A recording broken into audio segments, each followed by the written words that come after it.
नीचे की क्लास बंद करो। क्लास स्टार्ट हो गया है। कृपया कॉपी बंद करें और केवल फिल्म देखें, ठीक है ना।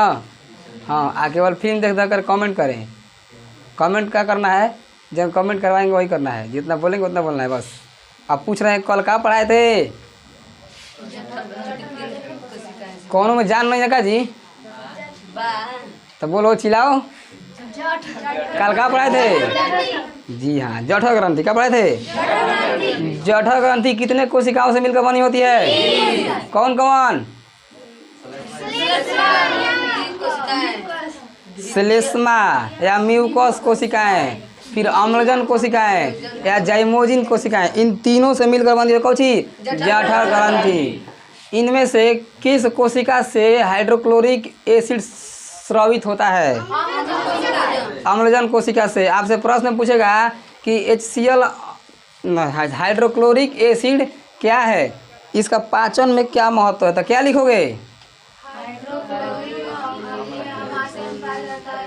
हाइड्रोक्लोरिक एसिड अमाशय में अम्लजन कोशिका से स्रावित होता है और यह भोजन के छोटे छोटे टुकड़ा में तोड़ देता है और भोजन के अंदर उपस्थित कीटाणुओं का नाश करता है तथा यह निष्क्रिय पेप्सिनोजेन को पेप्सिन में बदल देता है, बदलता है ना जी।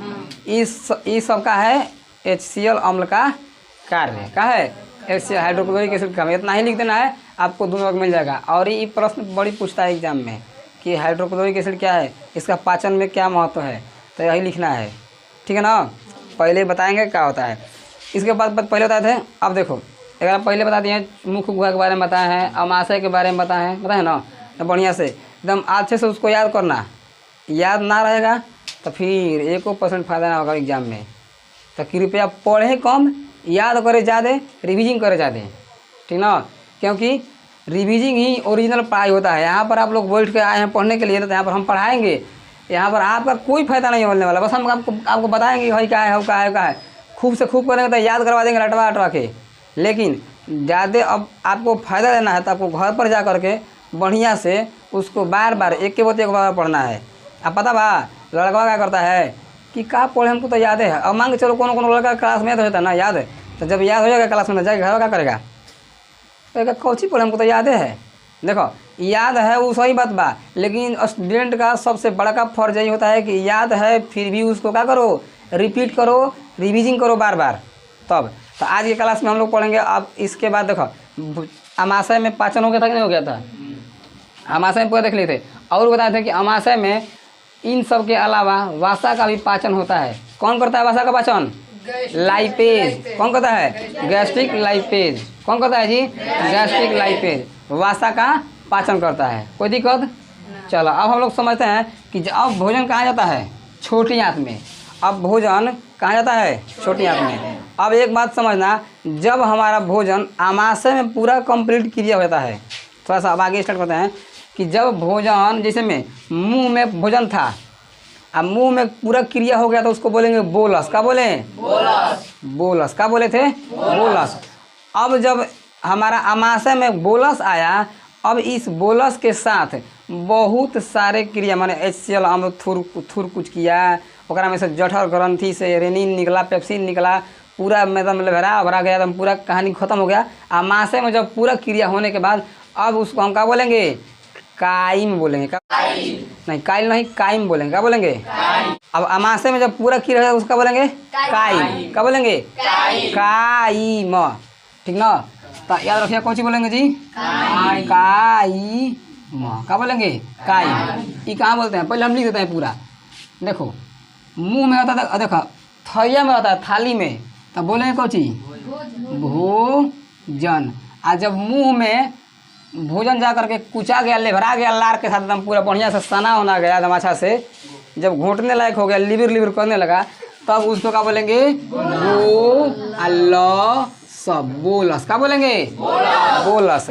अब बोलस हो गया कहाँ, मुंह में। अब मुंह में से जैसे ही आता है अमाशय में, अब अमाशय में HCl अम्ल जठर ग्रंथि से निकलेगा एंजाइम, इन सब को मिलकर अब लेभरा जाएगा पूरा, तब क्या बोलेंगे? अमाशय में क्या बोलेंगे इसको?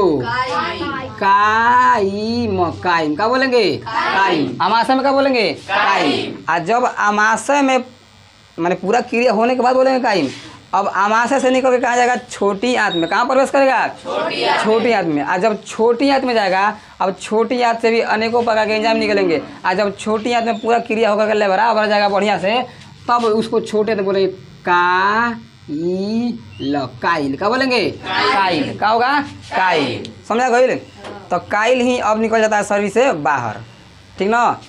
यहाँ पर खाना पच गया है, अब भाई जो काइल है ना, ये सब फालतू पदार्थ है। क्या है? फालतू पदार्थ। इसको बाहर निकालना होता है शरीर से।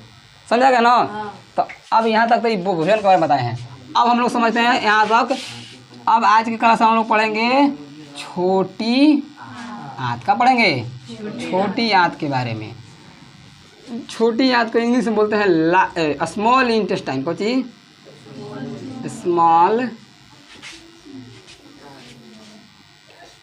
Small intestine. क्या बोलते हैं? बताओ। छोटी आंत को इंग्लिश में क्या बोलेंगे? Small intestine. क्या बोलेंगे? Small intestine. छोटे आंत को इंग्लिश में क्या बोलेंगे? छोटे आंत को इंग्लिश में कोई दिक्कत? मुंह में भोजन हो रहा तो क्या कहेंगे? अमाशय में, छोटी आंत में, निकलेगा बाहर तो काइल। बाहर कौन निकलता है? काइल। ठीक बना? टाइमिंग तुमको पता होगा कब निकलता है? आगे बढ़ते हैं। अब थोड़ा छोटी आंत के बारे में पढ़ते हैं बढ़िया से। ठीक ना? पढ़े ना? आगे बढ़ते हैं। देखो छोटी आंत। अच्छा, कितना लोग मुर्गा काटते हुए देखे हैं? जितना पढ़ा है ना, सब मुर्गा उर्गा काटेगा ना, चाहे किसी को खांसी उसी करता है कुछ हो, तो उन्हीं के अंदर देखना सारा सिस्टम रहता है। ठीक ना? यहाँ से लेकर के पूरा नली रहता है, आहार नाल। कितना कितना तो मुर्गा उर्गा जब बनता है ना, तो उसको साफ करके गार करके घर पे बनाते हैं खाने के लिए। जो गार के लोग बनाते हो ना खाने के लिए, उसी को बोलते हैं कौन सी? छोटी आंत। वही क्या रहता है? छोटी आंत। तो ऐसा मुर्गा में नहीं होता है, हम लोग के अंदर भी होता है, गाय भैंस के अंदर भी होता है ये सब सिस्टम। कुत्ता बिलार के अंदर भी होता है, हर कोई के पास होता है कौन सी? छोटी आंत। अमाशय। जब मुर्गा का पेट चीरेंगे तो थोड़ा बड़ा निकलेगा, और बड़ा के बाद में क्या आएगा? छोटी छोटी पतली पतली नलियाँ आएंगी। तो पतली पतली वही नलिया क्या बोलते हैं? स्मॉल इंटेस्टाइन, मतलब छोटी आंत। तो देखो छोटी आंत किसको बोलते हैं? पहले एक के दिमाग में इमेज बना कर समझ लो। एक बाद में जब हम पढ़ेंगे कि छोटी आंत के बारे में कैसे याद करते हैं, अब ओकरा बारे में जानेंगे कि वो क्या है। छोटे तो जानबे करते हैं छोटी आंत, सब कोई देख ले ओखी। सबको देखा होगा ना जी? हैं?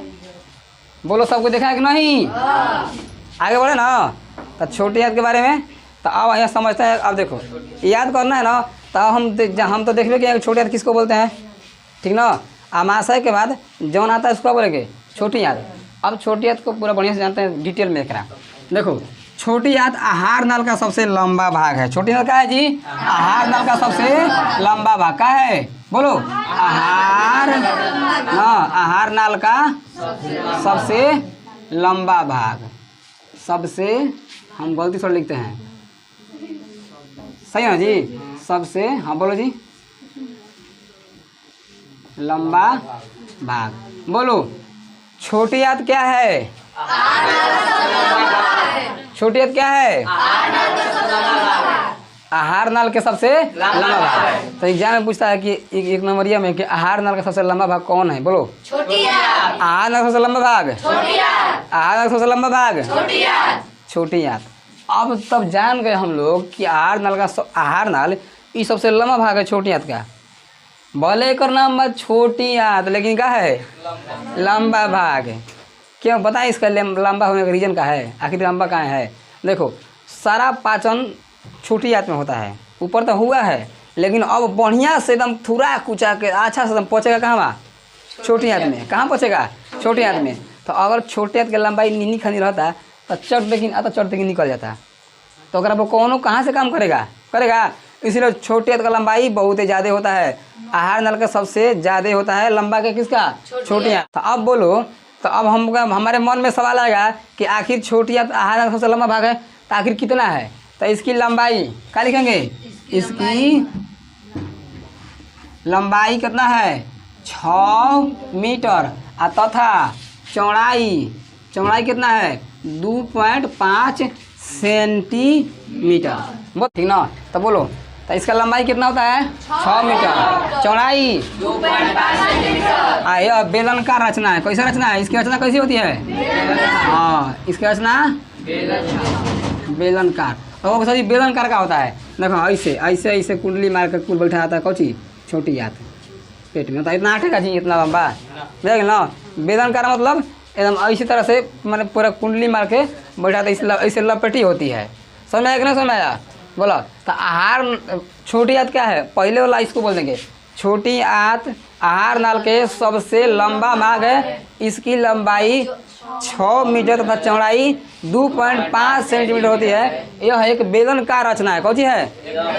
यह एक बेलनकार रचना है। का है जी? बेलनकार। अच्छा, यह बेलनकार रचना है। यहाँ तक कोई दिक्कत बा? तो इतना हम लोग समझे ना जी छोटी आंत के बारे में। छोटी आंत क्या है? छोटी आंत आहार नाल का सबसे लंबा भाग है। बोलो, छोटी आंत क्या है? इसका लंबाई, यहाँ तक कोई दिक्कत बा? आहार नाल छोटी आंत आहार नाल के सबसे लंबा भाग है, इसकी लंबाई 6 मीटर तथा चौड़ाई 2.5 सेंटीमीटर होती है। इसकी रचना बेलनकार जैसी होती है।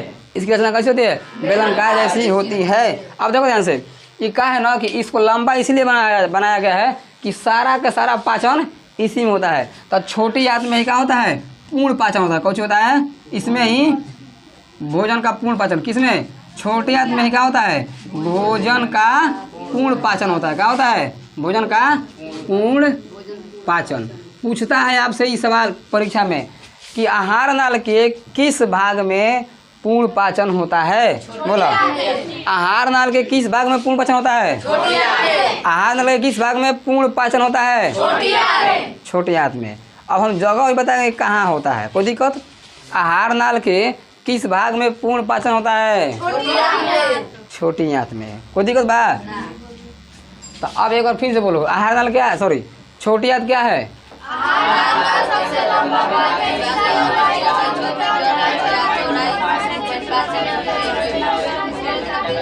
हाँ, इसको बोलेंगे कि आहार नल क्या है, तो सॉरी छोटी आंत क्या है? तो छोटी आंत आहार नल के सबसे लंबा भाग है। अब लंबा बता दें तो अच्छा बताएंगे, इसकी लंबाई 6 मीटर तथा चौड़ाई 2.5 सेंटीमीटर है। यह बेलनकार जैसी रचित होती है, चाहे रचना होता है। अब ना बोलने का तरीका कुछ ही बोल सकते हैं, ठीक ना। इसमें ही इस मतलब छोटी आंत में ही भोजन का पूर्ण पाचन होता है। मतलब पूरी तरह से भोजन कहाँ पहुँचता है? पूरी तरह से भोजन कहाँ पहुँच जाता है? छोटी आंत में। कोई दिक्कत है यहाँ पर? इसको 3 भाग में बांटा गया है। इसको कब भाग में बांटा है? आहार जो छोटी आंत, जो छोटी आंत है, तो छोटी आंत कितने भाग में बांटा गया है? 3 भाग में। छोटे आंत कितने भाग में बांटा गया है? 3 भाग में। छोटे आंत कितने भाग में बांटा गया जी? 3 भाग में। कई भाग में बांटा गया है? 3 भाग में। पहला को बोलते हैं ग्रहणी। कौची? ग्रहणी। बताओ, तो छोटी आंत को कितने भाग में बांटा गया है? 3 भाग में। कौन कौन? ग्रहणी, जेजुनम, इलियम। इंग्लिश में कहो सीधे सीधे, एक खाली रखिए जा, देखो तीनों के एक ही जैसा नाम है। ग्रहणी पहला वाला के हिंदी में कहते हैं ग्रहणी, अब बाकी सबको इंग्लिशों में इसको इंग्लिश में भी जेजुनम बोलते हैं ना, हिंदी में भी बोलते हैं। दोनों मतलब वो एक ही नाम है इसका। हाँ, इलियम को भी इलियम बोलते हैं, अंग्रेजी हिंदी दोनों में। तो याद रखियो, देखो ड्यूडेनम और जेजुनम और इलियम। बताओ छोटे को भाग? 3 भाग। कौन कौन? Duodenum, jejunum, ileum. पहला ड्यूडेनम, जेजुनम, इलियम। पहला बोला ड्यूडेनम, जेजुनम, इलियम। क्या बोलेंगे? Duodenum, jejunum, ileum. बुझा गया ना? समझ आया कि नहीं आया? अब पहला वाला के हिंदी रखिए ग्रहणी। क्या रखना है? ग्रहणी। क्या रखना है? तो आहार नाल के कितने भाग होता है? सॉरी, आहार नाल नहीं, बार बार आहार नाल बोल देना है। छोटे का कितना भाग होता है? 3 भाग होता है। कौन कौन? ड्यूडेनम, जेजुनम और इलियम। समझा ना? तो अब पूरा छोटी आंत के बारे में बता दिए। बताओ छोटी आंत क्या है, पूछेगा आपसे, अगर पूछा जाएगा एग्जाम में। अभी तक खाली अगर पहचान पढ़ रहे हैं, अगर आप पढ़ेंगे इसके अंदर भोजन आकर के उसका आप कैसे पाचन होता है, ठीक ना? कहाँ कहाँ से कौन एग्जाम निकलता है। तो छोटी आंत क्या है? छोटी आंत आहार नाल का सबसे लंबा भाग है। इसकी लंबाई 6 मीटर तथा चौड़ाई 2.5 सेंटीमीटर तक होती है। यह बेलनाकार रचना है। इसमें ही भोजन का पूर्ण पाचन होता है। इसको 3 भाग में बांटा गया है, ड्यूडेनम, जियोजेनम और इलियम। ड्यूडेनम, जियोजेनम और इलियम पूरे छोटी आंत। अगर आपसे पूछा है छोटी आंत क्या है, बुझा ना। अब देखो आगे बढ़ते हैं। छोटी आंत की लंबाई अलग अलग जीवों में अलग अलग होती है। समझो जी, एक और बात बताते हैं। जो छोटी आंत हो गया, छोटी आंत की लंबाई अलग अलग जीवों में अलग अलग होती है। अब ये कैसे होती है? तो छोटी आंत की लंबाई भोजन के प्रकार पर निर्भर करता है। कौन सी पर निर्भर करता है? भोजन के प्रकार पर। मतलब कहोगे सर भोजन के प्रकार कौन सी, ठीक ना। जैसे में मान के चलो कोनो जीव मांसाहारी है तो ओकर छोटी आंत का लंबाई कुछ और ही होगा, और जौन शाकाहारी है उसके छोटे आंत का लंबाई क्या होगा? अब देखो ध्यान से, जो मांसाहारी जीव होते हैं उनकी छोटी आंत की लंबाई कम होता है। जो शाकाहारी जीव होते हैं उनकी छोटी आंत की लंबाई क्या होता है? बहुत ज़्यादा होता है, ठीक ना। ऐसा काहे होता है? क्योंकि मांसाहारी जीव, देखो हम क्या बताएं कि पूर्ण भोजन का पूर्ण पाचन कहाँ होता है? छोटी आंत में होता है। भोजन का पूर्ण पाचन छोटी आंत में होता है। अब छोटी आंत को लंबा होना इसलिए ज़रूरी है क्योंकि उसमें पूर्ण पाचन होता है। अब देखो, अब मांस का पचाना एकदम ईजी है। मांस बहुत ईजी तरीक़े से पच जाता है पेट में जाने के बाद, कोई दिक्कत नहीं होता है। आप लोग इतने सोच रहे होंगे ना मांस पचाना बहुत कठिन होता होगा ना जी, लेकिन अगर पेट में जाता है ना मांस, चाहे मुर्गा खाओ, चाहे खस्सी चाहे खाओ, चाहे कुछ खाओ, वो जल्दी पचता है। लेकिन सबसे बेसी मेहनत लगता है घास भूस को पचाना। जौन बकरी या गाय होती है ना, ये सब क्या करती है? इसमें सेलुलोज की मात्रा होती है। बताओ, पेड़ पौधा के जो बताए थे पहले कि कोशिका भित्ति किससे बनी होती है? सेलुलोज से। तो सेलुलोज का पचाना थोड़ा क्या होता है? कठिन होता है। इसीलिए सेलुलोज जो शाकाहारी जीव होते हैं उस सेलुलोज ज़्यादा खाते हैं। क्या खाते हैं? सेलुलोज मतलब घास भूस ज़्यादा खाते हैं, और घास भूस पचाना थोड़ा क्या होता है? मुश्किल होता है। इसीलिए इन लोगों को लंबी छोटी आंत चाहिए, ठीक ना। क्या चाहिए? लंबी छोटी आंत चाहिए ताकि पच जाए। तब छोटी आंत के प्रकार मतलब लंबाई किस पर निर्भर करता है? भोजन के प्रकार पर। छोटे की लंबाई किस पर निर्भर करता है? हाँ, तो छोटी आंत की लंबाई कौन सी पर निर्भर करता है? भोजन के प्रकार पर निर्भर करता है। कोई दिक्कत है? तो छोटी आंत की लंबाई किस पर निर्भर करता है? भोजन के प्रकार पर। आप कैसे सिखाएंगे? निर्भर करता है, तब कैसे निर्भर करता है, ठीक ना जी। देखो, मांसाहारी जीव, जो जीव मांस खाते हैं तो उसको क्या बोलते हैं? मांसाहारी। जो मांस नहीं खाते उसका बोलते हैं शाकाहारी। तो जो जीव शाकाहारी होते हैं उसका छोटी आंत की लंबाई क्या होती है? ज़्यादा होती है, और मांसाहारी जीव के कम छोटी, ठीक ना।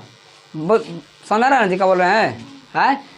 तो छोटी आंत की लंबाई किस पर निर्भर करता है?